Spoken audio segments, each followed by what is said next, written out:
Ya, entonces, este autor, Gordon Allport, manifiesta que para poder entender, comprender el comportamiento humano, es necesario conocer a la persona, ¿no? En tres tipos de rasgos, ¿no?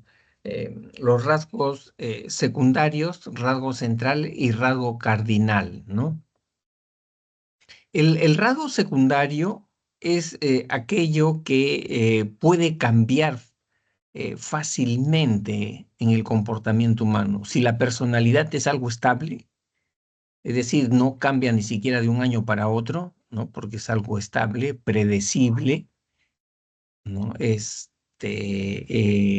rasgo secundario es aquello que puede cambiar, ¿no? De un día para otro, ¿no? Y en una persona que puede cambiar de un día para otro es, son los gustos, las aficiones, las preferencias, los intereses, ¿no? Entonces, eso sí puede cambiar, ¿no? Que a nosotros nos guste de repente un determinado color de vestimenta, ¿no? Un tipo de potaje de comida, ¿no? Hasta que llegamos a probar otro potaje de otra región y de repente nos gusta mucho más todavía, ¿no? Entonces, eso es un rasgo secundario.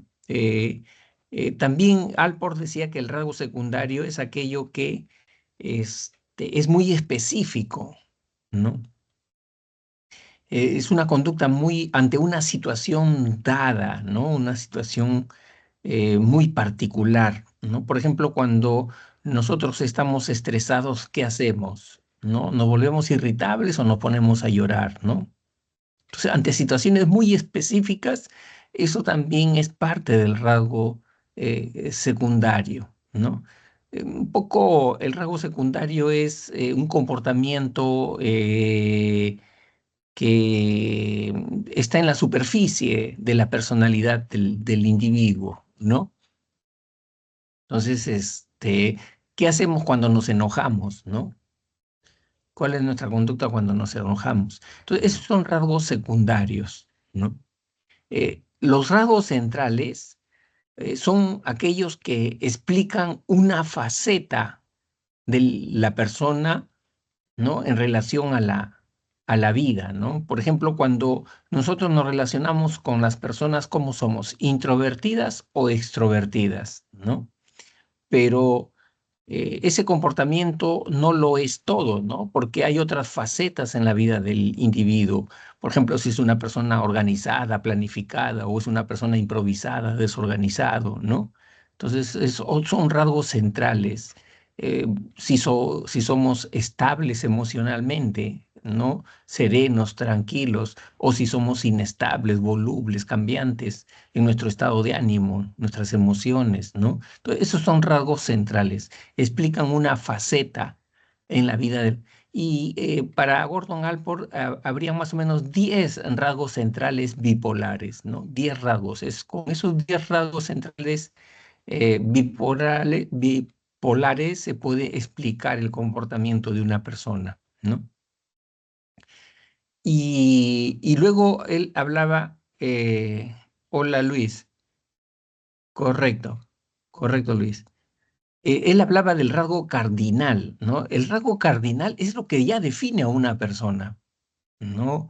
Es la columna vertebral, el de la personalidad de un individuo, ¿no? Es aquello que es marcado, notorio en el comportamiento de la persona.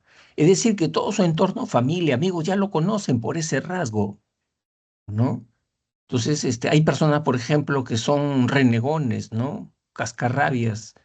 Entonces, y todo el mundo lo conoce que es así, ¿no? Que es renegón, cascarrabias, ¿no? ¿No? Entonces, eso vendría a ser un rasgo cardinal, ¿no? Algo así como la entrenadora de vóley del Perú, ¿no? Natalia Málaga, que es explosiva, renegona, ¿no? Algo así. Entonces, eso sería un rasgo cardinal, ¿no? Porque contamina todo el comportamiento de esa persona, ¿no? Igual, si una persona es caritativa, generosa, solidaria, y es solidaria, generosa con todo el mundo, hasta con los desconocidos es generosa, caritativa, ¿no? Entonces, ya allí en esa persona ese es un rasgo cardinal, ¿no? Y dice Alport que el rasgo cardinal solamente se observa en personas maduras, que ya está definida, consolidada su personalidad. O sea, esa persona que tiene más de 30 años, ¿no? Es bien difícil que un adolescente de 17, 18 años tenga un rasgo cardinal. ¿Por qué? Porque su personalidad está en formación, ¿no? Entonces, hay personas que son risueñas, alegres, siempre las ves riéndose, ¿no? Entonces, ser alegre sería un rasgo cardinal en esa persona, ¿no? ¿No? Mm, ujú. Entonces, esos son los tres rasgos que habla Gordon Allport, ¿no? Ya, luego, por ejemplo, dice Luis, ¿no? Profesor, ¿podría explicar el enfoque humanista de la personalidad? Ya, el enfoque humanista, ¿no?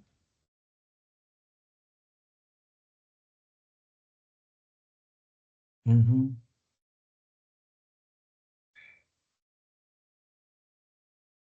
Ya. Em, el enfoque humanista, ¿no? Con Carl Roger, que es uno de sus representantes, Carl Roger, ¿no? Es un representante del enfoque humanista. Abraham Maslow también es humanista, tiene también una teoría humanista, ¿no? Los humanistas, todos están de acuerdo en que el factor fundamental del comportamiento, la personalidad, no son las experiencias del pasado, como diría el psicoanálisis, ¿no? Tampoco son los estímulos presentes, como diría el enfoque conductual, ¿no? Como que el enfoque conductual señala que el hombre es impactado, ¿no? Por los estímulos del medio externo, ¿no? Como que sería una marioneta, ¿no? Del medio ambiente, ¿no? Según el enfoque conductual. Y, y el enfoque humanista dice, no, mentira, eso no es así, ¿no? El ser humano no es un ser pasivo, ¿no? Es un ser activo, ¿no? Y el ser humano no vive o no debería de vivir como un zombie, ¿no? Tiene que hacerse cargo de su vida, ¿no? Tiene que hacerse responsable de su vida, ¿no? Y este enfoque dice que el ser humano tiene un poder, ¿no? Y ese poder es la autodeterminación, así le llaman ellos, la autodeterminación. O sea, nosotros estamos autodeterminados, ¿no? ¿Qué significa eso? Significa que es la imagen que nos formamos de nosotros mismos. ¿Cuál es la imagen que nos formamos de nosotros mismos? Si es una imagen de ser una víctima de las circunstancias o nos convertimos en el personaje principal de nuestra propia vida, ¿no? Entonces, los humanistas señalan que el hombre es el arquitecto de su propio destino, ¿no? Y ellos dan mucha importancia a los valores, ¿no? Que las personas vivan conscientemente, ¿no? Respecto a sus propios valores en la vida, ¿no? Que las personas tengan conciencia que tienen autoconcepto, ¿no? El autoconcepto es determinante, la imagen que cada persona se ha formado de sí mismo, ¿no? Eso es mucho más importante, ¿no? Y eso implica que todos tenemos esa capacidad que se llama libre albedrío, ¿no? Es decir, que si alguien nos ofende, nosotros tenemos la capacidad de elegir cómo vamos a responder a esa persona, ¿no? Y no vamos a ser personas reactivas que le vamos a responder inmediatamente lo que sea y como sea, ¿no? sino que nosotros tenemos esa capacidad de elección, ¿no? Frente a los hechos. O sea, los humanistas dirían, no es tu pasado lo que determina tu comportamiento, sino lo que lo que la persona piensa respecto al poder que tiene ese pasado en la vida presente nuestra, ¿no? Si yo veo o creo, considero que mi pasado influye en mi presente, va a influir, si yo mismo lo estoy asumiendo así. Pero si yo creo que mi pasado no tiene por qué influir en mi presente, no va a influir, no va a influir. Entonces, ¿qué cosa es lo que hace la diferencia? La actitud de la persona. Eso es lo que hace la diferencia, ¿no? No el pasado, ¿no? Entonces, los humanistas le dan mucha importancia al libre albedrío, ¿no? Y a la par del libre albedrío le dan importancia a la responsabilidad. O sea, nosotros tenemos que hacernos cargo de nuestros actos, de nuestras conductas, ¿no? Y los humanistas, todos los humanistas, están de acuerdo que el ser humano tiene una tendencia natural, biológica, a mejorar, a perfeccionarse, ¿no? A ser mejor amigo, mejor padre, mejor hijo, ¿no? Esa tendencia a perfeccionarse a sí mismo, eso se llama la autorrealización, ¿no?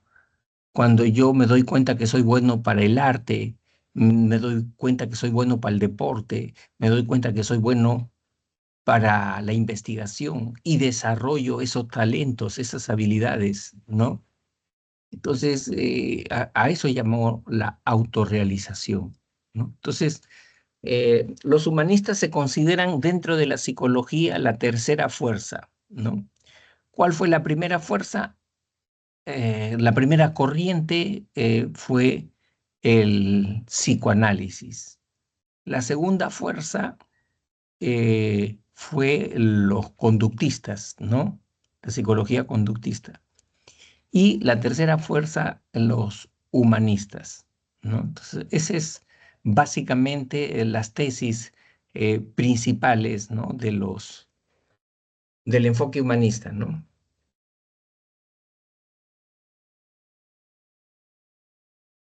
Allá. No sé si tienes alguna duda, Luis, algo que añadir, algo que no esté claro.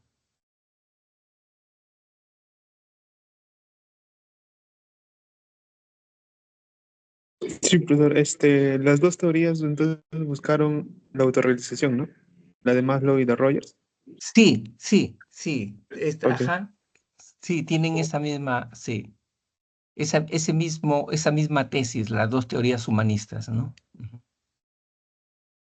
Ya, acá Maylin, ¿no? Nos está planteando, dice la tipología somatopsíquica de Ernesto Kretschmer, ¿no? Ernesto Kretschmer, ¿dónde está por acá? Creo que está esa.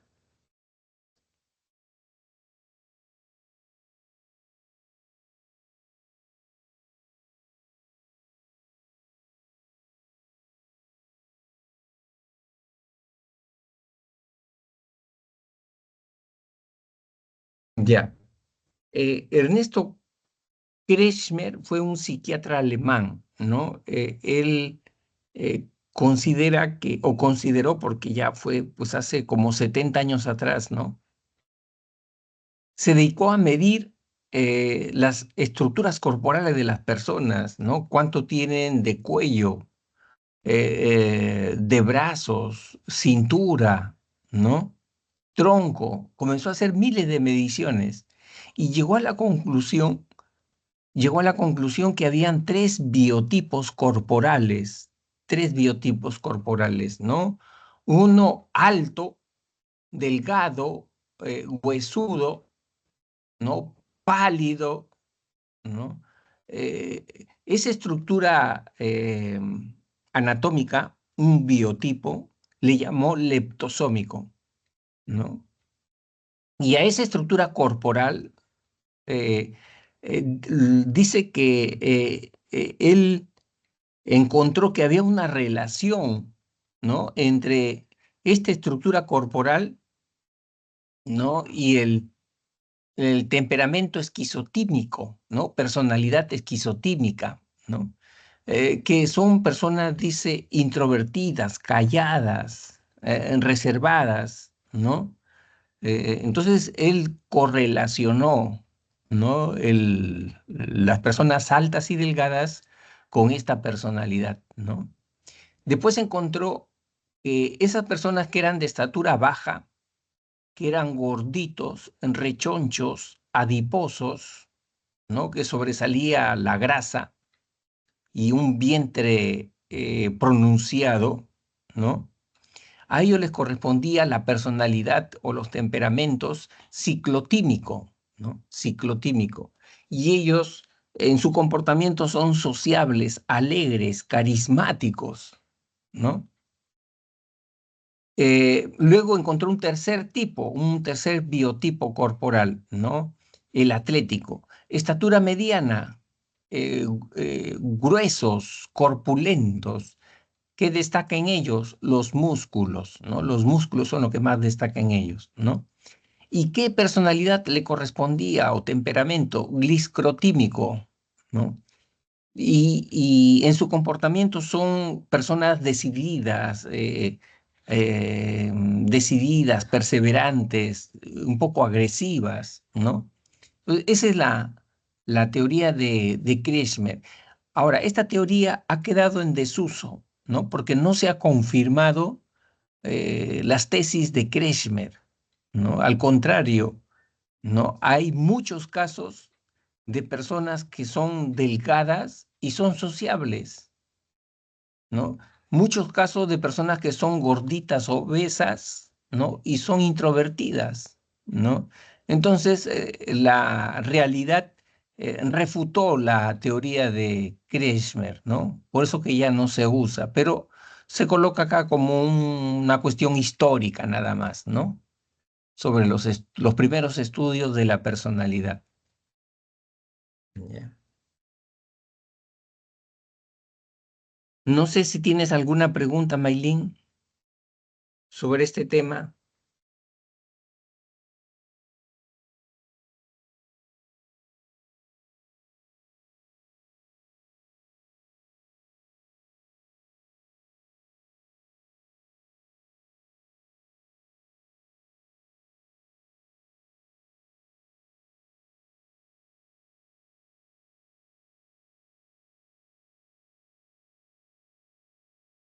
Ah, ya, perfecto, perfecto, Maylin.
¿Qué tal, Diego? Buenas tardes.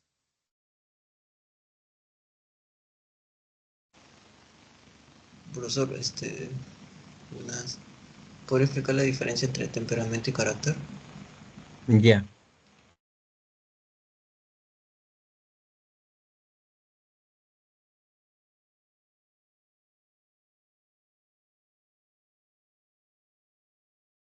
ya. El, el temperamento es la expresión de cómo se comporta nuestro sistema nervioso, ¿no? O sea, las neuronas conducen información y pueden conducir esa información de manera rápida por el proceso de excitación, ¿no? O de manera lenta, pausada, por el proceso de inhibición, ¿no? Por eso que tú vas a ver personas que son sensibles, personas que son emotivas, miran una película, una novela, hay un drama ahí y lloran, ¿no? O les gastas una broma pesada y se ponen rojos, ¿no? Entonces, su sistema nervioso es así, así, son emotivas, ¿no? Y han nacido así. Ese es el temperamento, ¿no? Ese es el temperamento es innato, el temperamento es biológico, ¿no? Y es lo más estable de la personalidad, ¿no? Es lo más estable. No se puede cambiar el temperamento. Lo único que se puede hacer es educarlo nada más, pero cambiarlo, ¿no? El temperamento más o menos es como una de esas piedras, granito, mármol, ¿no? Que hay que darle forma nada más, ¿no? Entonces, dice que hay maneras de ver el temperamento de una persona, ¿no? Son tres criterios para ver el temperamento de una persona. Uno es los niveles de energía, ¿no? Hay personas que tienen mucha energía, ¿no? Nunca están sentadas, ¿no? Siempre están en movimiento, activas, ¿no? En el colegio se mueven, fastidian al compañero, salen afuera al patio, ¿no? En cambio, hay otras personas que donde se sientan, ahí se quedan por horas, ¿no? Entonces, eso uno lo trae desde el nacimiento, ¿no? Los niveles de energía que tienen las personas, ¿no? El otro criterio del temperamento es lo que yo ya les había explicado, ¿no? El nivel de emotividad, ¿no? Hay eh, personas que ante un temblor se desesperan, ¿no? Y hay otros que son fríos, secos, ¿no? Como que no pasara nada, ¿no? ¿No? Entonces, eso es parte de la expresión del temperamento. Y el otro criterio es la sociabilidad, ¿no? Ya nacemos introvertidos, ya nacemos extrovertidos, eso no se aprende, ¿no? O sea, ya hay estudios que dicen que el feto dentro del vientre materno, ¿no? Cuando escucha un ruido, algunos se encogen como gusanos, ¿no? Ahí tenemos el futuro introvertido. En cambio, ante el mismo ruido moderado, otros se expanden, abren los brazos, abren las piernas, mueven la cabeza, ¿no? Como que quisieran explorar, ¿no? Ahí tenemos el futuro extrovertido, ¿no? Entonces, por eso que existen de manera resumida cuatro tipos de temperamentos, ¿no? Ahí tenemos el temperamento melancólico, que son pesimistas, que son preocupados, ¿no? Que son introvertidos, callados, ¿no? Ese es el melancólico, ¿no? Luego tenemos al colérico, los coléricos son bien emotivos, ¿no? Pero inestables, bien inestables, ¿no? Con poca tolerancia a la frustración, ¿no? Ese es el colérico, ¿no? Pero en el colérico las emociones le resbalan, ¿no? O sea, él puede tener una discusión con un compañero, ¿no? Una discusión muy fuerte y al día siguiente ya se olvidó de la discusión, ¿no? Y puede venir a conversar con el compañero, ¿no? ¿No? Porque le resbalan las emociones a él, ¿no? En cambio, el melancólico no, el melancólico sí es más resentido, ¿no? Porque las emociones en el melancólico se emposan ahí, ¿no? Luego tenemos el flemático. El flemático es una persona lenta, despaciosa, ¿no? Si tú lo quedas mirando, parece que caminara en cámara lenta, ¿no? ¿No? Le vas a dar un abrazo, parece que estuvieras abrazando un iceberg, un témpano de hielo, ¿no? Así son los flemáticos, ¿no? Y luego tenemos al sanguíneo, es otro temperamento, ¿no? Que son sujetos sociables, alegres, ¿no? Emotivos, ¿no? Pero también bastante volubles, ¿no? Entonces, ese es el temperamento, ¿no? Entonces, el temperamento es algo biológico, innato, ¿no? Y es lo más estable de la personalidad, ¿no? En cambio, los, el carácter, el carácter es eh, las conductas que uno ha aprendido, los valores que uno ha aprendido, ¿no? Por ejemplo, a ser puntual, ¿no? Eso uno no nace siendo puntual o impuntual, ¿no? Eso uno lo ha aprendido desde de pequeñito, ¿no? A ser honrado, ¿no? Eso también se aprende a ser honrado. A ser perseverante, se aprende a ser perseverante, ¿no? A ser solidario, se aprende a ser solidario, ¿no? Entonces, todo lo que tenga que ver el comportamiento con los valores, ¿no? A eso se denomina carácter, ¿no? Y otro aspecto más que tiene el carácter, aparte de los valores, ¿no? Es que cuando la persona educa su temperamento, ¿no? O sea, si es una persona explosiva, pero esa persona hace meditación, hace yoga, ¿no? Y comienza a controlar y a manejar su temperamento, también eso es carácter. El dominio de nuestro temperamento, eso es carácter. ¿Por qué? Porque está aprendiendo, aprende, ¿no? A controlar su temperamento, ¿no? O el melancólico que tiende a ser nervioso, ansioso, preocupado, ¿no? Y aprende a manejar su ansiedad, ¿no?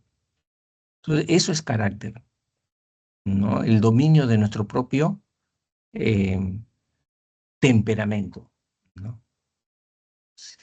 Ahí está Por eso que el carácter, dice, es algo aprendido. El carácter es sociocultural. En cambio, el temperamento es biológico, ¿no? El carácter es sociocultural, ¿no? El carácter es lo que más rápido uno puede cambiar, ¿no? Ya. Profesor, Sí. y si se diera un contexto en el que una persona no puede controlar sus emociones, ahí sería temperamento. Ah, ya, claro, claro. Sí, ya esa es expresión de su propio temperamento, ¿no? O sea, las personas explosivas, ¿no? Las personas, digamos así, ansiosas, ¿no? ¿No?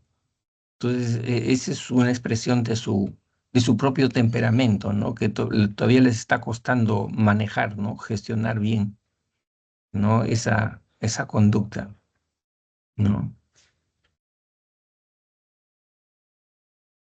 Ya.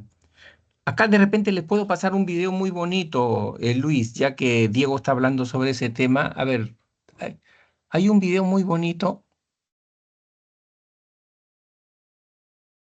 mm, y yo lo paso en mis clases virtuales, ¿no? A ver, vamos a ver.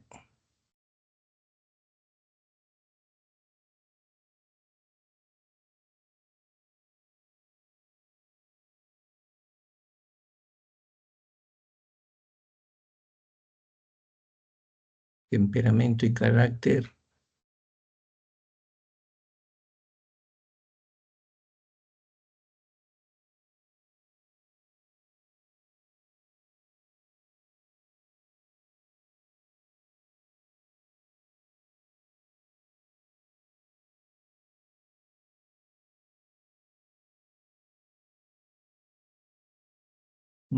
Acá lo debo tener.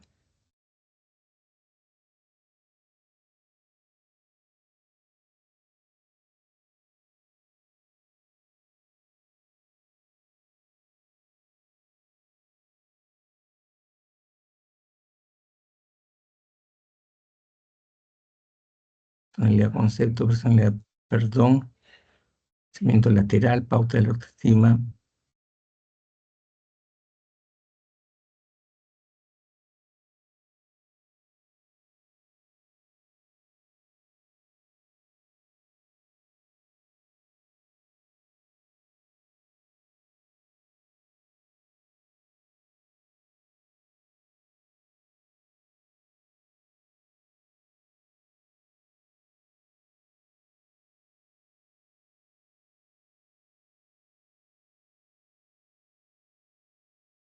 A ver, vamos a ver.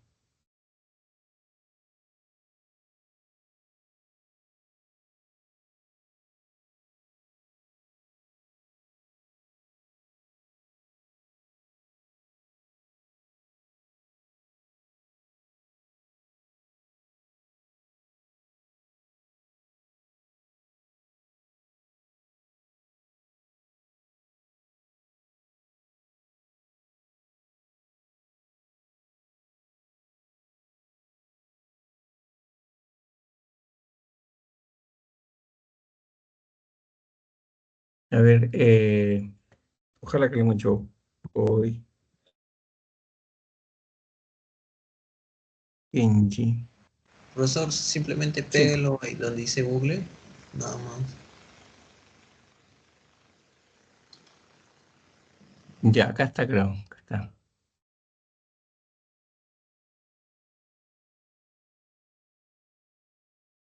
Ya.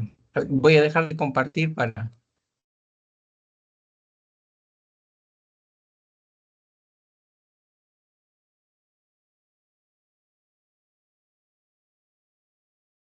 Genio o una máquina mágica que cumplía. De hecho, yo cometí un error terrible con mi hijo mayor. Él tiene 16 años, se llama Kenji David. Solo descubrí el error que cometí con el cabezón cuando nació el segundo. Ahí me di cuenta que había sido muy estricto, demasiado duro con mi hijo mayor. En el afán de ser un buen padre, ¿sabe? Es como un error de padres primerizos. Fui muy duro con él. De eso de que crece bajo un régimen de siéntese, párese, va, salude a la tía, de besito. No, yo no vi otra vez, salúdela otra vez, que yo vea. Porque sí, porque soy su papá y punto. Porque ¿Lo creció en ese están régimen. viendo? ¿Se Ya ve? cuando nace el segundo, uno hace curso con el Sí primero. se ve, profesor. Ahí, Aprende a ahí. ser mejor papá. Y con el segundo uno ya no es tan rígido, ¿no? Va, salude a la tía, no quiere, ay, déjelo tía, está amargado, es así, pero él ahorita la saluda, pero uno es más dócil y comprensivo con el segundo. Consecuencia, el mayor no habla. Todo dice, bueno, sí, porque no tenía otra opción. Y el segundo habla hasta por los codos. No para. Me explico, si yo le digo al mayor, ¿sabe qué, Kenji David? No hay PlayStation, un mes entonces. Hace así. Bueno. Si yo le digo al menor, a que digo Daniel de 10 años, no hay PlayStation, un mes, ¿sabe qué hace? Pero papá, espérese. Y comienza a hablar. En realidad lo que me está diciendo internamente es, cálmate. Por eso estás mal ahí, de la úlcera, por platónico. Y comienza a hablar. Es que mi hermano no le contó todo. Las cosas no. Usted no me puede quitar el PlayStation. ¿Sabe por qué, papá? Porque en realidad y comienza a hablar. Y en realidad lo que está diciendo internamente es negociemos. Hasta la guerrilla negocia en Colombia. Con el Estado están perdonando a esa gente. Me va a quitar el PlayStation a mí, que soy su hijo, no sea exagerado. Pasan 10 minutos, 15 y no logro quitarle el PlayStation. Él no se deja. Mientras que el otro en la primera dice, bueno, mire, esto es tan serio que estaba yo viendo televisión. Y esto fue hace un año y medio. Tenía 14 años, hace ya 2 años. Tenía Kenji David el mayor y se acerca así por la sala, yo estoy viendo televisión, lo miro, y él está ahí. Abre la alacena, saca una tortica, ¿sabe? Con unas galletitas y se las esconde. Cierra la alacena despacito, me mira de reojo y se va así para el cuarto. Y yo soy un papá viendo televisión y cuando veo eso, me parece tan absurdo que no aguanto. No puedo ver más televisión, así que cuando va a entrar al cuarto, así como diciendo coroné, lo llamo. Le digo, Kenji David, y él hace, venga. Y ahí viene él. Si usted tiene hijos, como camina un muchacho de 14 años, con una lentitud horrorosa, y yo me tengo que esperar, ¿sabe? Cuando él llega de su eterno viaje de la habitación a la sala, entonces le pregunto, ¿no? ¿Qué está haciendo? Nada.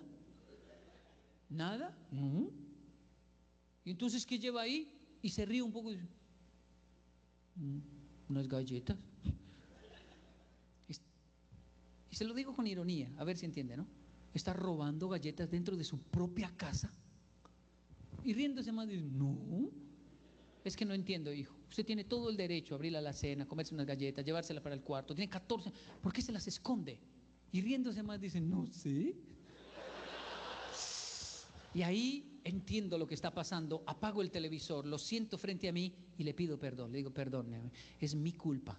Y ahí le explico, mire, como usted creció como en un régimen y yo fui un padre primerizo y muy estricto, entonces usted piensa que tiene que esconderse para todo, pero ya perdóneme por amor a Dios, ya sea libre, usted tiene todo el derecho a hablar, a debatir, a decir, papá, las cosas no son así, a generar, a defender su punto de vista. No tiene que aceptar todo lo que yo diga, pero ya hable. Y mi hijo, siento que me perdona porque él se ríe y entiende, pero es en serio el asunto, hasta para pedir dinero el cabezón es, papá, ¿qué le iba a decir? ¿Qué le iba a decir?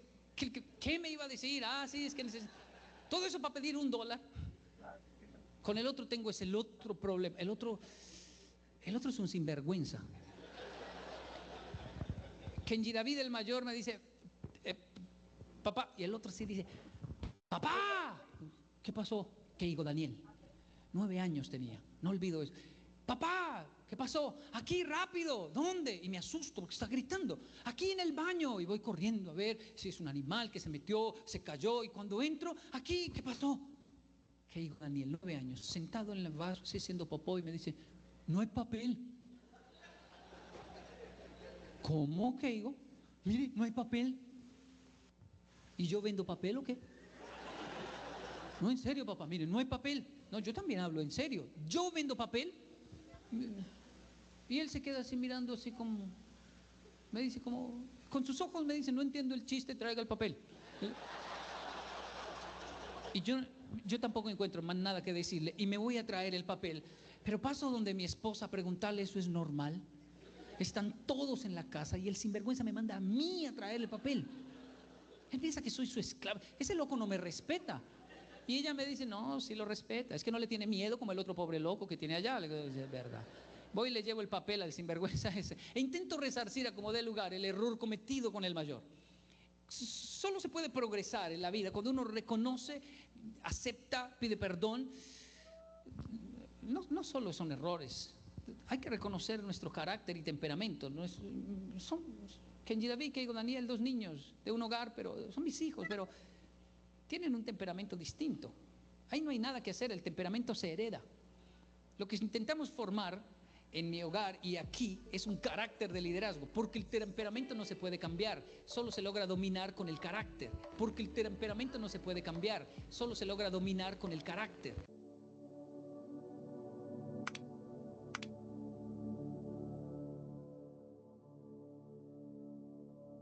Había uno que era mucho más...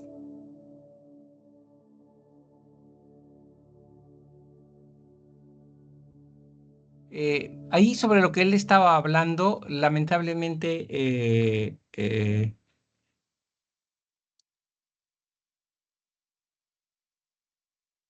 lamentablemente no era exactamente el video. Él estaba hablando de sus 2 hijos, ¿verdad? El menor, el más pequeñito, que era más fresco, más, como dice, el más sinvergüenza, y el otro, el mayor, el más callado, ¿no? Ahí estamos viendo 2 temperamentos, ¿no? En los hijos. El más pequeñito de sus hijos es extrovertido. El extrovertido es más de acción, ¿no? Es más desenfadado, ¿no? Él primero hace las cosas, después lo piensa, ¿no? En cambio, el mayor es introvertido, ¿no? Y los introvertidos primero piensan dos veces antes de hacer una conducta, ¿no? Entonces, eh,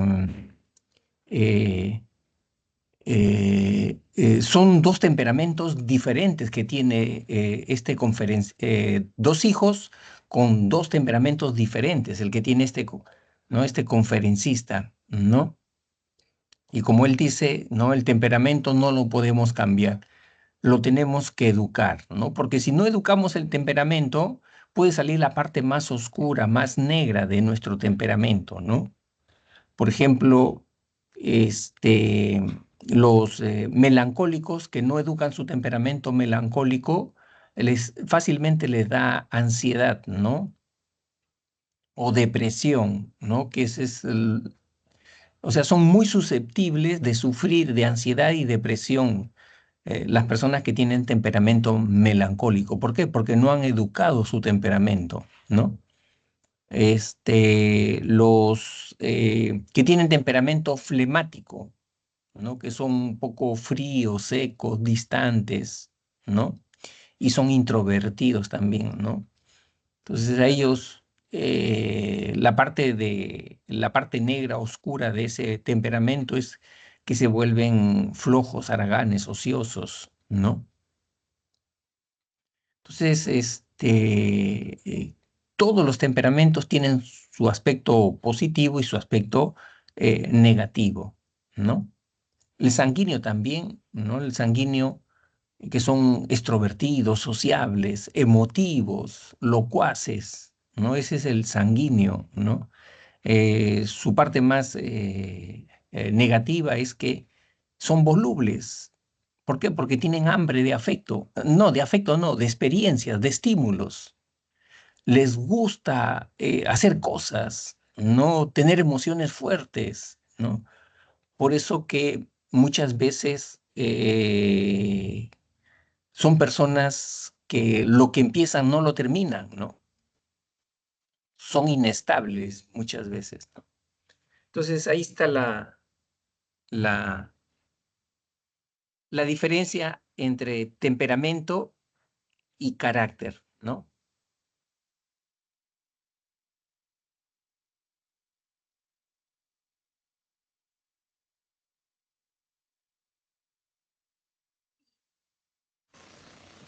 Profesor, Sí, ¿puede explicar un poco sobre de Gordon Alford y sus tres categorías? ya, Con, ya, con ejemplos, por favor. ya. Este, este autor dice que para poder conocer a una persona hay que conocerla en sus tres tipos de rasgos, ¿no? El rasgo secundario para él es lo más superficial de la personalidad, ¿no? Es aquello que puede cambiar fácilmente en una persona, ¿no? Acuérdense que la personalidad es estable, lo que no cambia, ¿no? O difícilmente cambia. En cambio, el rasgo secundario es aquello que puede cambiar rápidamente, ¿no? Y en una persona lo que sí puede cambiar rápidamente son sus intereses, sus gustos, sus aficiones, ¿no? Eso sí cambia rápidamente. Que nos agrade, por ejemplo, vestimenta, un tipo de vestimenta, comida, un tipo de potaje, ¿no? Eso puede cambiar rápidamente, ¿no? Y otro aspecto del rasgo secundario es situaciones, cómo reaccionamos a situaciones específicas, ¿no? Por ejemplo, cuando estamos enojados, ¿cómo reaccionamos a cuando estamos enojados, molestos? ¿Cómo reaccionamos cuando estamos estresados, ¿no? Tendemos a irritarnos o a llorar o a alejarnos, ¿no? Son reacciones muy, muy, muy específicas, ¿no? Los rasgos secundarios. Y el rasgo central es aquello que puede explicar una faceta, ¿no? De la vida de una persona, ¿no? Es decir, nosotros tenemos, digamos así, somos como una piedra de varios ángulos, ¿no? En nuestra vida. Por ejemplo, ¿cómo somos con respecto al futuro? ¿Nos gusta planificar o nos gusta improvisar, ¿no? Entonces, ese es un aspecto de nuestra vida. ¿Cómo somos nosotros? ¿Somos introvertidos o somos extrovertidos cuando nos relacionamos con las personas, ¿no? Ese es otro aspecto de nuestra vida. ¿Cómo somos nosotros? Somos personas, digamos así, estables o inestables emocionalmente, ¿no? Entonces, eh, Alport señala de que existen unos 10 rasgos centrales bipolares, ¿no? Que están en dos polos. Con esos 10 rasgos se puede explicar cómo es realmente una persona, ¿no? Entonces, pero también él habló que existe un rasgo cardinal, ¿no? El rasgo cardinal es la columna vertebral de la personalidad de un individuo, ¿no? Es lo que define a una persona. Es aquello que el entorno sociocultural de esa persona lo conoce, ¿no? La familia, los amigos. Hay personas que son, por ejemplo, personas solidarias, generosas, ¿no? Y todo el mundo lo conoce que es así, ¿no? Y son solidarias, generosas hasta con desconocidos, ¿no? Entonces es un rasgo marcado, el rasgo cardinal es un rasgo marcado, ¿no? Este, Otro rasgo cardinal que podría tener las personas es que hay personas que son, digamos así, eh, eh, introvertidas, ¿no? Ya no como rasgo central, sino como rasgo cardinal. ¿Por qué? Porque son personas muy ermitañas, ¿no? Bien ermitañas. Incluso llega familia a su casa y se meten a su cuarto, ¿no?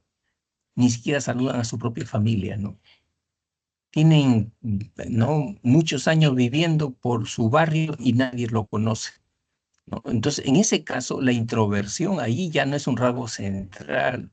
En ese caso, la introversión es un rasgo cardinal, ¿no? Porque ya todo el mundo lo conoce que es así, ermitaño, huraño, ¿no? Poco sociable, ¿no? Entonces, el rasgo cardinal es el que contamina la vida, ¿no? De una persona, ¿no? Y todo el mundo lo conoce por ese rasgo, ¿no? A ese individuo, ¿ya? Entonces, es lo que dice este autor, ¿no? Sobre estos tres tipos de rasgos. No sé si está claro, Diego. Sí, profe, sí. Ya. Acá Araceli nos dice, profesor, ¿me puede explicar la pregunta 1, 4 y 5 de esta semana? Ya, 1, 4 y 5. Profesor, buenas tardes.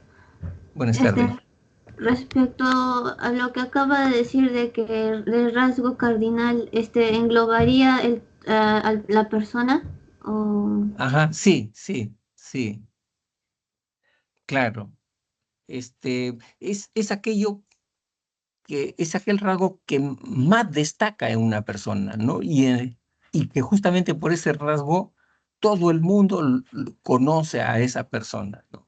Es como, por ejemplo, si yo te dijera, a ver, hay un cómico Melcochita, ¿no? Este, eh, em,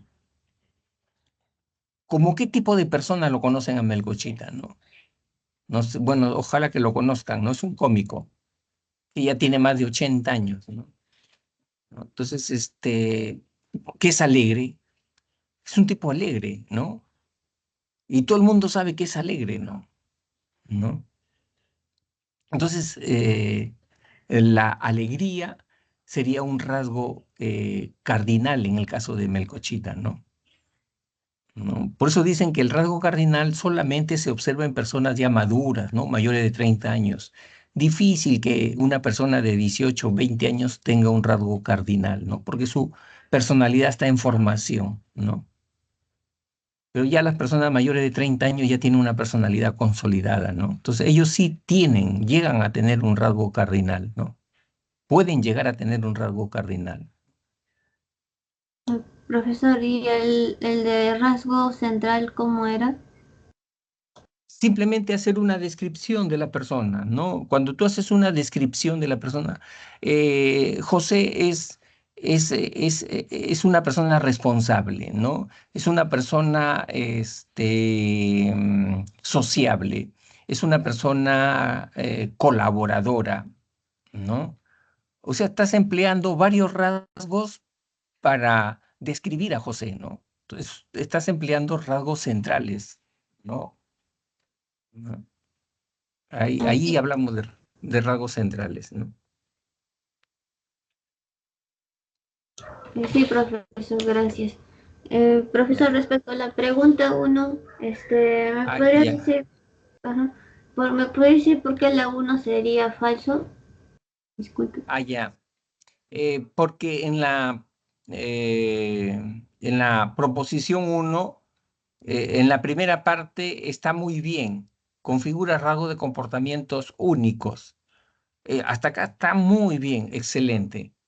Pero cuando dice ya es impredecible, está invalidando, ¿no? La anterior proposición, ¿no? El antecedente de esa proposición lo está invalidando. ¿Por qué? Porque la personalidad justamente es estable. O sea, si yo digo que Juanito es introvertido, entonces Juanito no va a cambiar, ¿no? Si él se va a una fiesta, y si yo sé que Juanito es introvertido, yo ya sé cómo se va a comportar Juanito en esa fiesta, ¿no? O sea, él va a esperar que lo invite, ¿no? Él no va a tomar la iniciativa en presentarse, ¿no? ¿No? No va a generar comunicación por él mismo, ¿no? ¿Por qué? Porque es introvertido. Entonces puedo predecir su comportamiento, ¿no? Y justamente la personalidad permite eso, predecir el comportamiento, ¿no? Porque es algo estable. Pero acá está diciendo que no se puede predecir, ¿no? Entonces ya la está invalidando a la número uno, ¿no? Así, profesor, sí, sí entendí. Gracias. Ya. Profesor, y respecto a la pregunta 4, la proposición uno. Ah, ya. Acá también, mira, hay que tener cuidado siempre con esos enunciados, esas proposiciones que adrede te colocan los términos para que te equivoques, ¿no? Adrede para que te equivoques. Dice, Renato poseería, de acuerdo con la teoría de Kretschmer, un temperamento. ¿Existe temperamento pícnico? No. La pregunta es, ¿existe en Kretschmer temperamento eh, pícnico? No. El temperamento es ciclotímico, ¿no? Eh, los biotipos se refiere a estructura corporal, biotipo leptosómico, biotipo pícnico, biotipo atlético, ¿no? Y el temperamento es equisotímico, ciclotímico y glicrotímico. Ese es el temperamento o la personalidad, ¿no? Y en el enunciado uno te está diciendo que el temperamento es pícnico, ¿no? Pero como el alumno ya sabe que pícnico no es temperamento, sino es una denominación de estructura corporal, por eso lo invalidamos, ¿no? Esto sería falso, ¿no? Sería falso. Ah, está bien. Está bien, profesor. Profesor, ¿y la 5, por qué la Ahora sí, 1 sería falso en la proposición 1? ya. Acá esta pregunta es muy buena para poder apreciar si hemos entendido el concepto de temperamento y el concepto de carácter, ¿no? Es una pregunta que nos permite eso, ¿no? Entonces, en el enunciado nos está diciendo que culturalmente el latinoamericano tiene una concepción sobre la personalidad, el comportamiento de un individuo muy distinto al japonés, ¿no? Nos dice acá que el latinoamericano, por ejemplo, cuando le escucha a Natalia Málaga, cuando grita a sus alumnas, a sus pupilas, las carajea, ¿no? Y se pone rojo de ira, ¿no? Nosotros, los latinos, decimos, Natalia Málaga tiene un carácter fuerte, ¿no?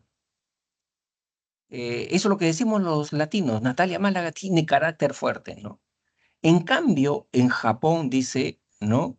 Los japoneses, a ese comportamiento de Natalia Málaga, más bien la tildan de que tiene un comportamiento débil.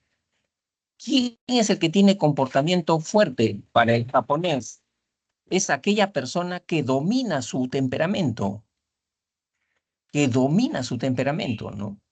Que no es reactiva, ¿no? Que no es explosiva, impulsiva, que logra dominar su temperamento. Ese es el que tiene temperamento fuerte para el japonés. Natalia Málaga para el japonés tendría temperamento débil, o sea, tendría, ¿no? Una personalidad débil más bien, ¿no? Y como nosotros ya sabemos que temperamento es algo biológico, con él nacemos, y carácter es lo que aprendemos, el dominio de nuestro temperamento. Entonces, con esas ideas ya puedo responder, ¿no? Las proposiciones. Uno, en el caso de Latinoamérica, la conducta referida alude al concepto de carácter. No, alude al concepto de temperamento. Acá dice, ¿no? En Latinoamérica, un sujeto ante la misma situación cuando es insultado reacciona reactivamente, se pone rojo de ira, grita y agrede al ofensor, ¿no? ¿Eso qué cosa es? ¿Carácter o temperamento? ¿No?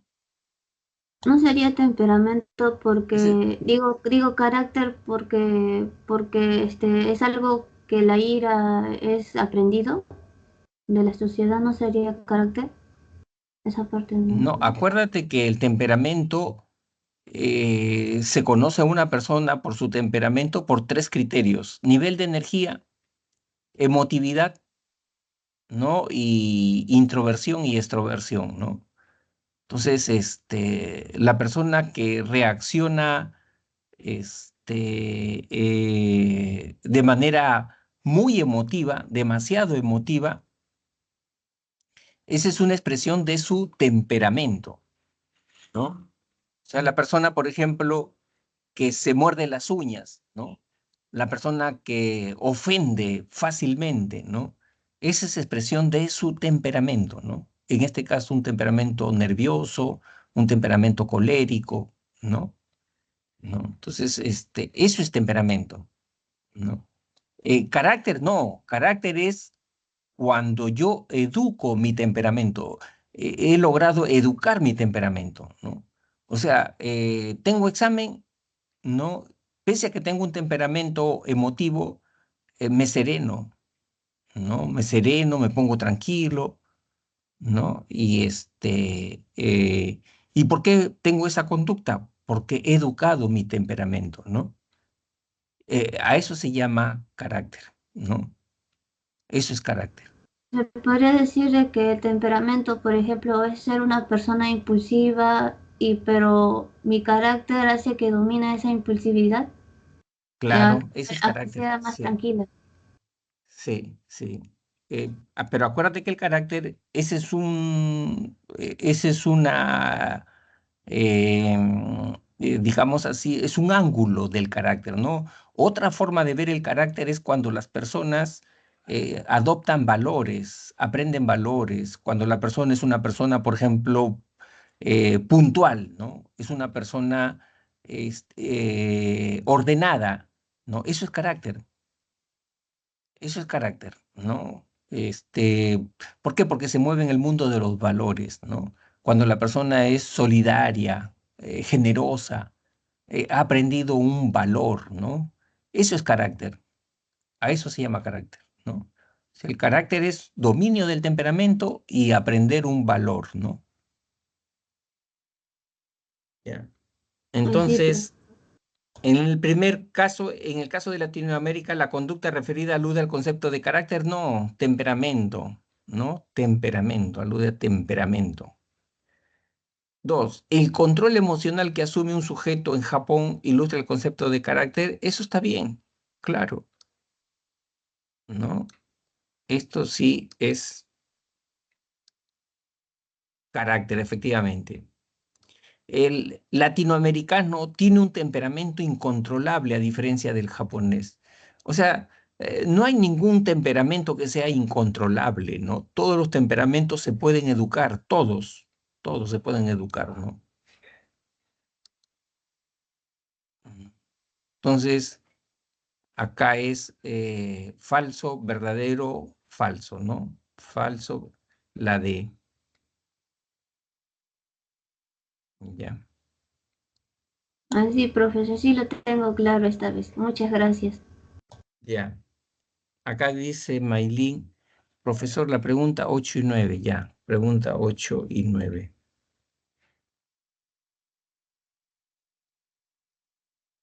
Ya. Dice, Andrea no se siente segura de sí misma en distintos ámbitos de su vida, como en sus actividades académicas y laborales. Un día, mientras hablaba de ello con su mejor amiga, le menciona que durante muchos años de su vida sus padres solían minusvalorar sus capacidades y preferencias y decisiones. Según los planteamientos de Carl Rogers, ¿no? Este es un psicólogo humanista, ¿no? Está dentro de esa concepción humanista. El desarrollo de la personalidad indique las proposiciones correctas. Uno, esta chica debe buscar un modelo de conducta y replicar todas las virtudes de este para convertirse en una persona segura de sí misma, ¿no? Carl Rogers nunca habló de inspirarse en un modelo, ¿no? El que habló eso es Bandura, Albert Bandura, con el aprendizaje observacional, imitativo de un modelo, ¿no? No Carl Rogers, ¿no? Entonces, por lo tanto, yo invalido esto, ¿no es cierto?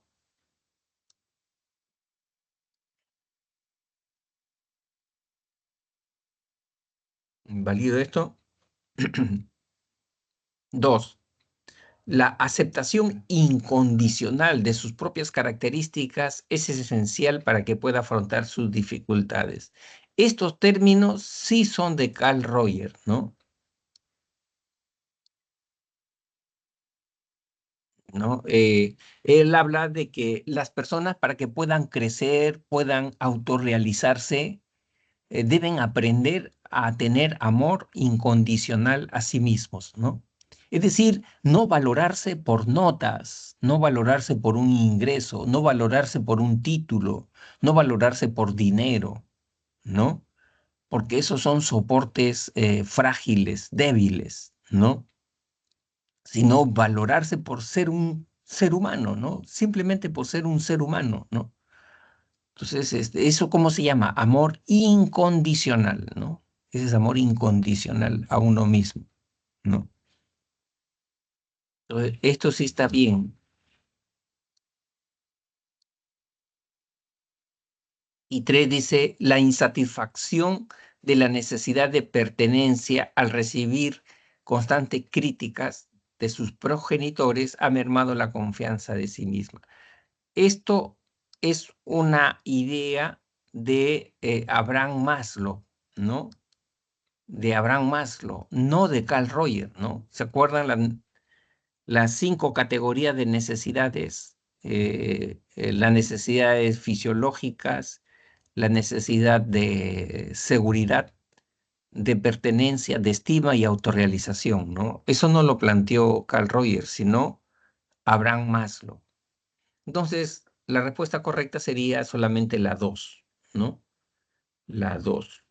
La C.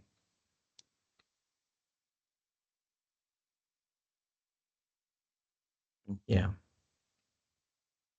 Profesor, disculpe. Si en esa Sí. pregunta hubieran mencionado algo sobre autorrealización, ¿hubiera sido correcto también? Mira, los dos emplean el término, ¿no? Roger como Maslow emplean el término de autorrealización. En general, todos los humanistas consideran que el ser humano, biológicamente, dicen, biológicamente el ser humano tiene una tendencia interna, un resorte interno que lo impulsa a perfeccionarse, a mejorarse, ¿no? A ser cada vez un mejor ser humano, ¿no?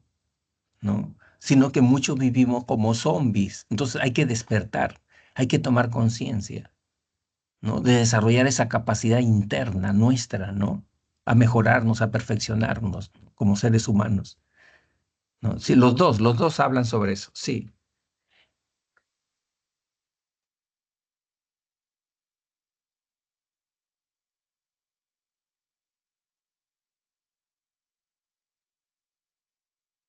Ya, acá la 9 dice, el coordinador de un instituto le menciona a uno de sus asistentes. Me han informado que han matriculado a un estudiante que recientemente ha egresado del colegio.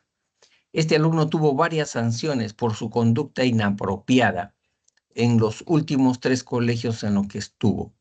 Solía golpear a sus compañeras, hacerle bromas pesadas y nunca hubo un reproche contundente por parte de los docentes, ¿no?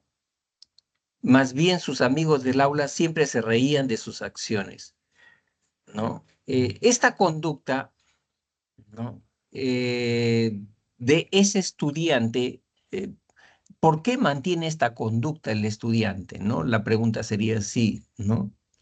Porque externamente no ha habido una sanción, ¿no? ¿Cómo se llama? Aunque acá dice, este alumno tuvo varias sanciones por su conducta inapropiada en los últimos 3 colegios en los que estuvo. Solía golpear y nunca hubo un reproche contundente. O sea, son sanciones leves, ¿no? Sanciones leves, pero no tuvo una sanción fuerte, poderosa, ¿no? Eso es lo que dice, ¿no? Y por eso que ha seguido así, ¿no? ¿No?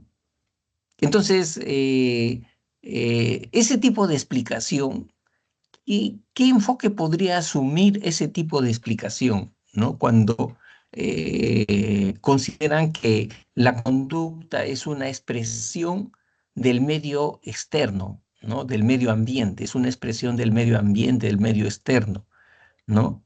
¿Qué cosa tenemos en el medio externo, en el medio ambiente? Estímulos. Tenemos estímulos, ¿no? Premios, sanciones, ¿no? Entonces, la forma como se está explicando este comportamiento es propio del enfoque conductual, ¿no? Conductual. Porque este enfoque conductual más o menos considera que el ser humano es como un títere, ¿no? Un títere. Y al títere lo maneja. ¿Quién lo maneja? Los estímulos, ¿no? Más o menos así es su apreciación, ¿no? O sea, a una persona, justo Watson decía, ¿no? Cuando en todo su esplendor, Watson decía, deme a mí 30 niños y yo podré hacer de esos 30 niños lo que yo quiera. Puedo hacer los médicos, puedo hacer los asesinos, puedo hacer los ladrones, puedo hacer los ingenieros, ¿no? Porque controlando el medio ambiente, con premios y con castigos, yo controlo la conducta, ¿no? Eso es lo que decía Watson, un psicólogo conductista, ¿no?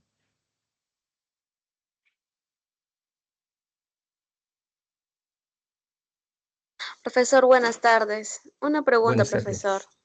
Sí. ¿Me podría explicar sobre la teoría de Cattell, por favor? Ah, ya. ¿Ese de la inteligencia cristalizada y fluida? ¿De eso?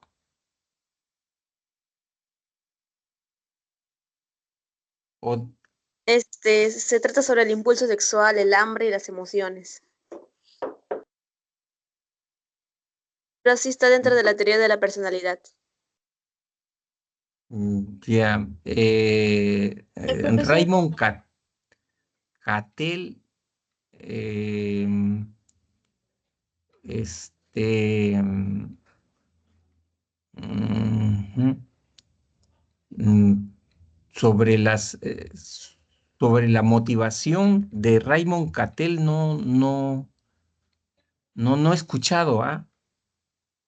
No, o sea, no tengo referencias. Em,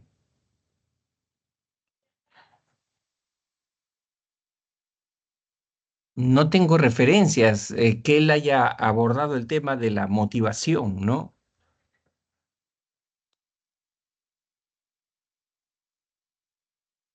profesor, ¿en A serio ver, que no lo ha escuchado?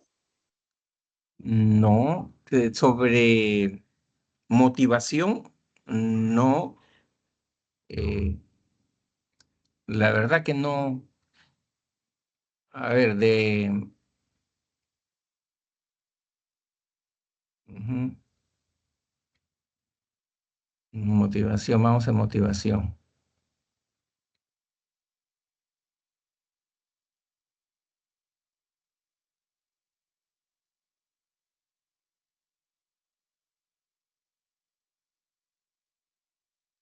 Ya, esta es la clasificación de necesidades, ¿no? Las necesidades fisiológicas reguladoras, fisiológicas no reguladoras, ¿no? Las psicológicas, las personales y las sociales, ¿no? Pero sobre este tema no hay una propuesta teórica de Raymond Cattell, ¿no? No hay ninguna propuesta teórica. Raymond Cattell tiene propuestas sobre inteligencia, ¿no? Exactamente sobre qué tema tú quieres plantear.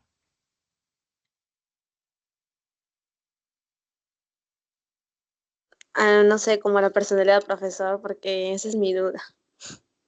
O tienes una pregunta allí, de repente, si planteas la pregunta, porque mira, estas son sobre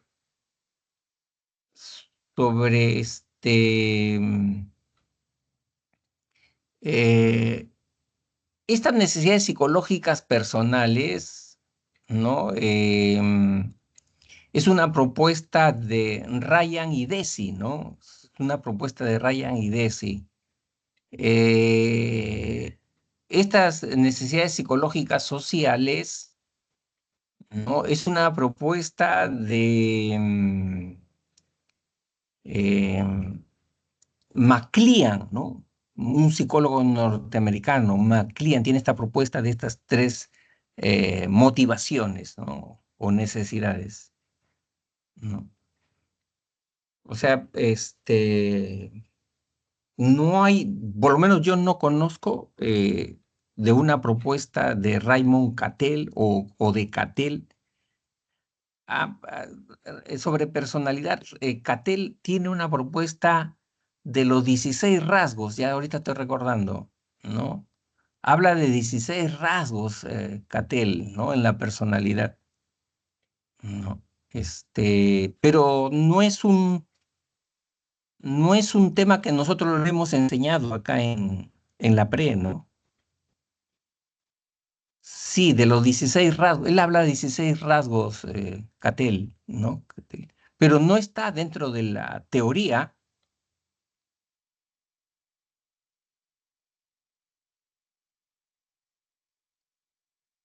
Pero si tienes una pregunta, lánzala. A ver, para mirarla. No, es que acá me acabo de averiguar, profesor. Dice que Cattell dice que se había averiguado, como usted dice, lo dice rasgos, que Sí. ahí se centra en los rasgos centrales, rasgos secundarios, rasgos superficiales y también está los Ah, ya, ese es de metahercios y Alport. tercios. Ajá. Ese es de Alport. Ese es de Alport, sí lo hemos visto en teoría, ¿no? En la, en la teoría de la pre sí lo hemos visto y justo lo hemos explicado ya, ¿no? Este de acá. 7.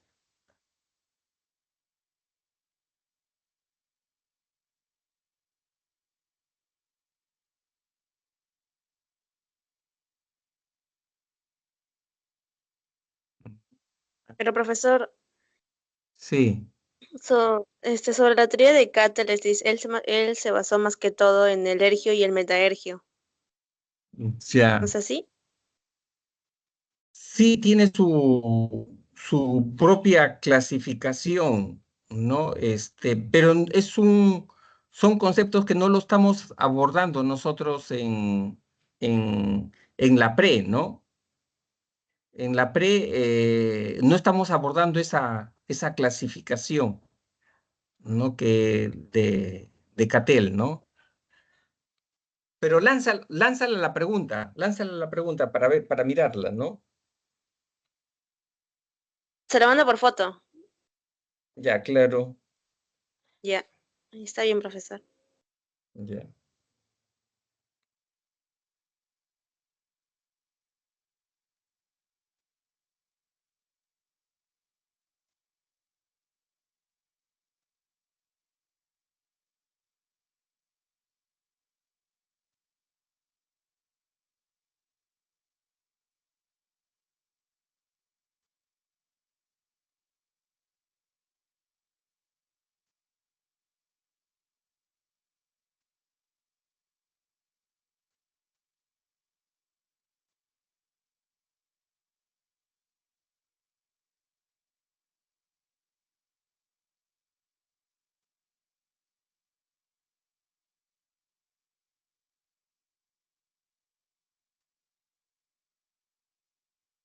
Ya está, profesor, ya le mandé.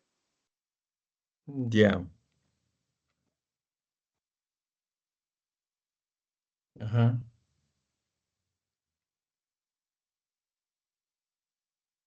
Ajá. El impulso sexual, el hambre, las emociones son consideradas una teoría, ¿no? De Cattell como. Ajá. Ya. Eh, Creo que en este caso estamos hablando de. El ergio creo que es un tema más vital, ¿no? Es un tema más vital, ¿no? Es un tema más vital. Sí, y acá habla del impulso sexual, ¿no? El hambre, la emoción. Sí, acá sería la A, ¿no? El lergio sí tiene que ver con un impulso más vital, ¿no? O sea, que sale más de lo biológico, ¿no? Del ser humano, ¿no? ¿No? ¿No? Y Entonces, profesor, ay, sí, le interrumpo, profesor, ¿me podría explicar también sobre la diferencia del metaergio y el ergio, por favor? ya. Creo que en el caso de lo que es lo metaergio tiene que ver ya con motivaciones que nosotros hablamos de motivaciones de logro, ¿no? Motivaciones de logro, motivaciones de poder, ¿no? Que serían motivaciones mucho más espirituales, ¿no? ¿No? Sí, esa es otra clasificación eh, que tiene este autor, ¿no? Sí, sobre motivación, ¿no? Sobre motivación, ¿no? O sea, nosotros, ¿te acuerdas que nosotros hablamos de este tipo de motivación? A ver, vamos a ver por acá, ¿no?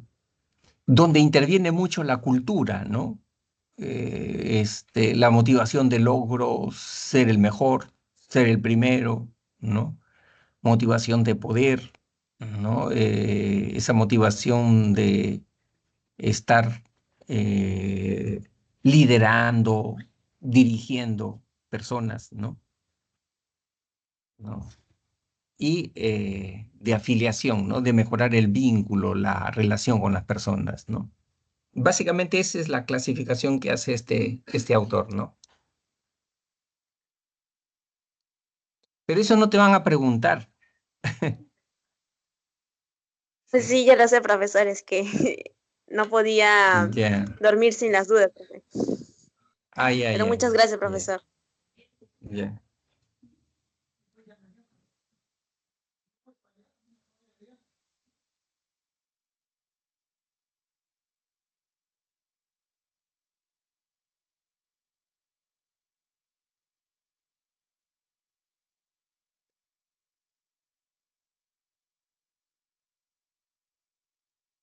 Profesor, Sí, ¿me podría explicar sobre el preconvencional, convencional y posconvencional, por favor? allá. Kohler, que fue un discípulo de Piaget, dice que se puede evaluar el comportamiento moral de las personas, ¿no? Y este comportamiento moral tiene que ver con una calificación, con una evaluación, si el comportamiento es bueno o malo, ¿no? Justo o injusto, ¿no? Y él dice que para poder evaluar es necesario conocer la conducta, el comportamiento y también el argumento, el juicio, la razón del por qué realiza ese comportamiento, ¿no? Por ejemplo, un trabajador, ¿no? El trabajador dice, no, yo sí trabajo, ¿no? Yo sí trabajo, ¿no? Pero sería importante saber por qué estás trabajando, ¿no? ¿No? El motivo, la razón del por qué tú trabajas, ¿no? Y según la respuesta que dé esa persona, lo podemos ubicar, ¿no? En estos tres niveles, ¿no? De desarrollo moral, preconvencional, convencional y posconvencional, ¿no? En el nivel preconvencional, las personas actúan movidas por un factor externo, ¿no? Eh, eh, Se orientan siempre a un beneficio, a un incentivo, a un premio, al dinero o para evitar un castigo, ¿no? Que el trabajador trabaje solamente por el sueldo del fin de mes, ¿no? ¿No? Entonces, está orientado por un factor externo nada más, ¿no? Su conducta laboral, ¿no? Trabaja por un sueldo nada más. Eh, Cuando la persona eh, dice, yo trabajo porque yo soy responsable, ¿no? Me considero un trabajador responsable, ¿no? Entonces, allí está en el nivel convencional. ¿Por qué? Porque ya tiene interiorizado una norma, un valor, ¿no? La responsabilidad, ¿no? Entonces, por eso el nombre de convencional, porque lo convencional significa, ¿no? Que respeta una convención de la sociedad. La sociedad valora estos valores de responsabilidad, puntualidad, solidaridad, ¿no? Honradez, ¿no? Entonces, si ya las personas tenemos interiorizado esas normas, y actuamos por un resorte interno, entonces nos estamos moviendo en el nivel convencional, ¿no? Y el tercero ya es el postconvencional, ¿no? Postconvencional significa que la persona eh, es muy fácil ser responsable, es muy fácil ser honrado, ¿no? Es muy fácil. ¿no?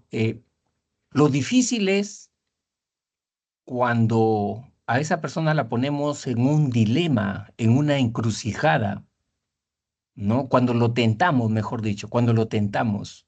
A ver, tú dices que eres honrado, muy bien, pero ¿qué pasa si te encuentras plata y justo te falta dinero en casa para curar a un hermano, a tu papá, ¿no? ¿Mostrarías la misma honradez? ¿No? O sea, cuando tu espíritu está siendo tentado, jaloneado, ¿no? Entonces, ahí yo quiero verte, pues, ¿no? Quiero verte. Si realmente eres íntegro, si realmente eres honrado, ¿no? ¿No? ¿Devolverías 1.000 soles que te has encontrado, ¿no? En el colegio, en la universidad, y nadie te ha visto, ¿no?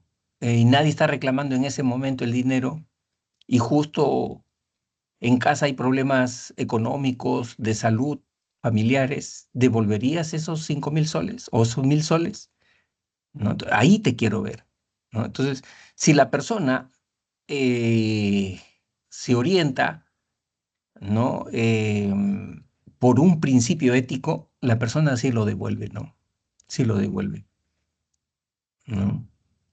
Entonces, ya esa persona se mueve en el nivel postconvencional, ¿no?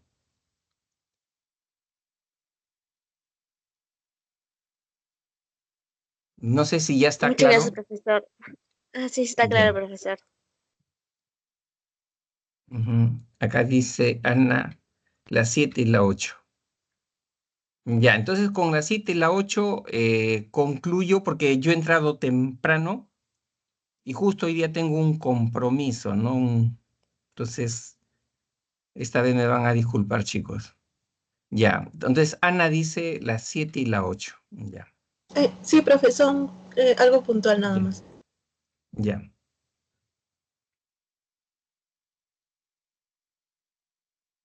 Ya las 7. La bajamos.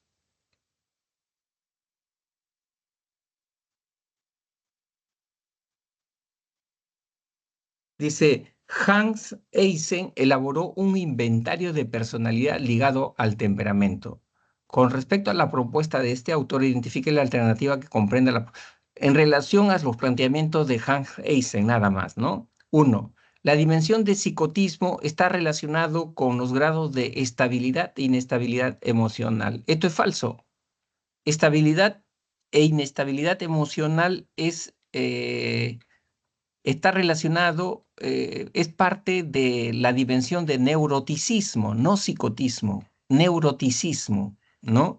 Profesor, El neuroticismo, sí, sí, eran tres, creo, ¿no es cierto? Neuroticismo con estabilidad emocional, el introvertido con extrovertido y el otro era empatía con psicoticismo, ¿no es cierto?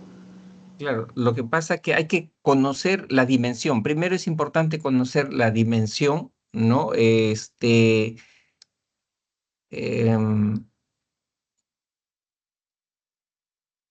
ahí está. ¿No? La dimensión se llama neuroticismo, ¿no? Y el neuroticismo tiene que ver con la inestabilidad emocional o estabilidad emocional, ¿no? La otra dimensión es sociabilidad, así se llama la dimensión, sociabilidad. ¿Con qué tiene que ver? Con la introversión y la extroversión, ¿no? Ese es el segundo. Estas dos dimensiones, neuroticismo y sociabilidad, miden la personalidad normal, ¿no? Y Eysen le daba mucha importancia el temperamento. Para él, la personalidad, el 80% lo constituye el temperamento, ¿no?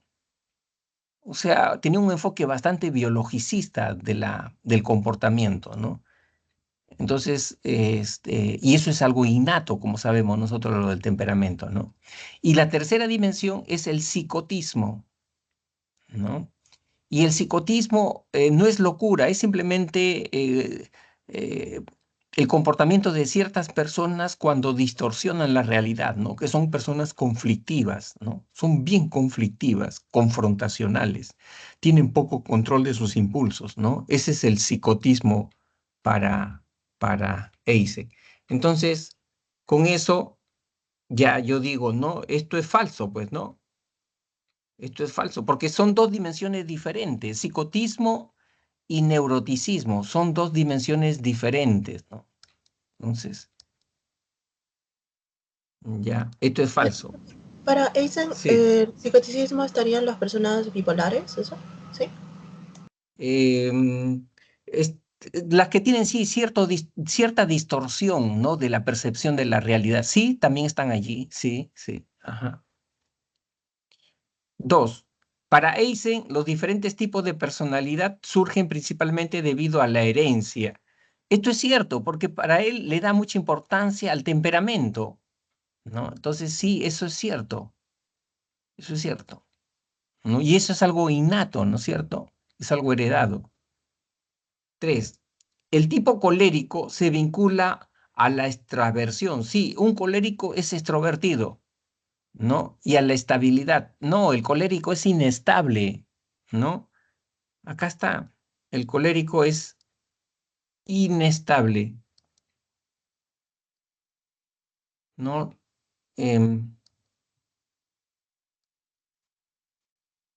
No lo he puesto, ¿no? No lo he puesto.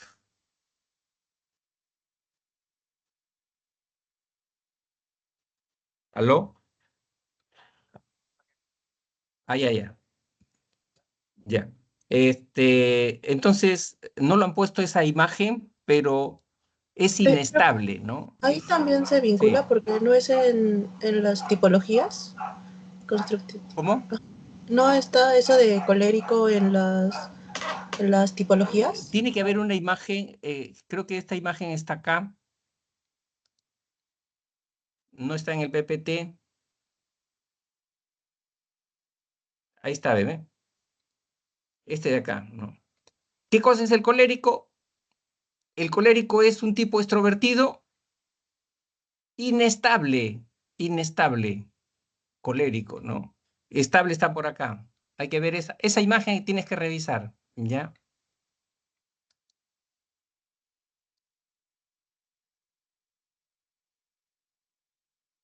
Ya. Y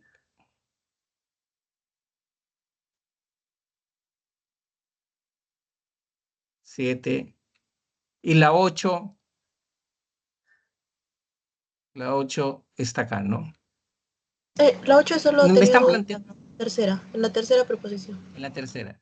Ah, ya, la insatisfacción de la necesidad de pertenencia al recibir. Este no es una propuesta de Roger, sino de Abraham Maslow. ¿Se acuerdan las 5 tipos de necesidades fisiológicas, seguridad, pertenencia, estima y autorrealización? Es una propuesta de Maslow.